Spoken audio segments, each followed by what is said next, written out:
Hello guys, welcome to channel. ఇప్పుడైతే మనమైతే పంపం గురించి డీటెయిల్గా తెలుసుకోవచ్చు. ఇప్పుడైతే క్రోమ్ బ్రౌజర్ ఓపెన్ చేయండి.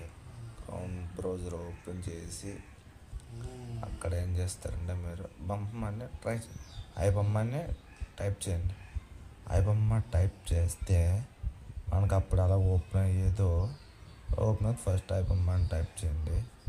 టైప్ చేస్తే ఇక్కడ చూసుకుంటే పంపం అనేది ఏం చేసిందంటే పూర్తిగా ఆపేశారు. అది ఎప్పుడైతే వాళ్ళకు దొరికారో వీళ్ళు వెంటనే పంపం ఆపేశారు. పంపం ఆపేశారు కదా అని ఇప్పుడు వెరియేషన్లో ఉన్న ఐబొమ్మని కూడా చూడొచ్చు. బ్లాక్డ్ అని వచ్చింది ఇక్కడ. నాకైతే మీకు ఏమో తెలియదు, కానీ మీరైతే ఇప్పుడే చెక్ చేసుకుని పంపంని ఫస్ట్ ఇక్కడ బ్లాక్డ్ వచ్చింది కానీ ఎంత చేసిన బ్లాక్డ్ వస్తుంది కదా అని నేనైతే ఏం చేసాను, బ్యాక్ వచ్చాను.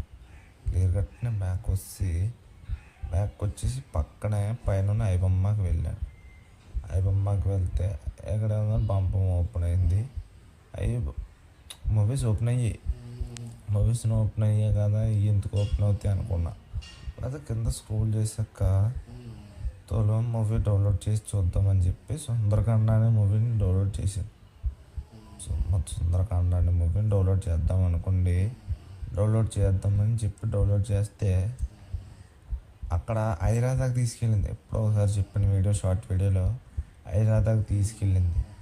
ఐరాదాలో అంటే తెలుగు అయితే ఎంచుకున్నాను నేను. ఇక్కడ పంపం ఓపెన్ చేయక నాకు సర్వీస్ అన్యాబుల్ అని వచ్చింది. అక్కడ ఏమొచ్చింది, సర్వీస్ అన్యాబుల్.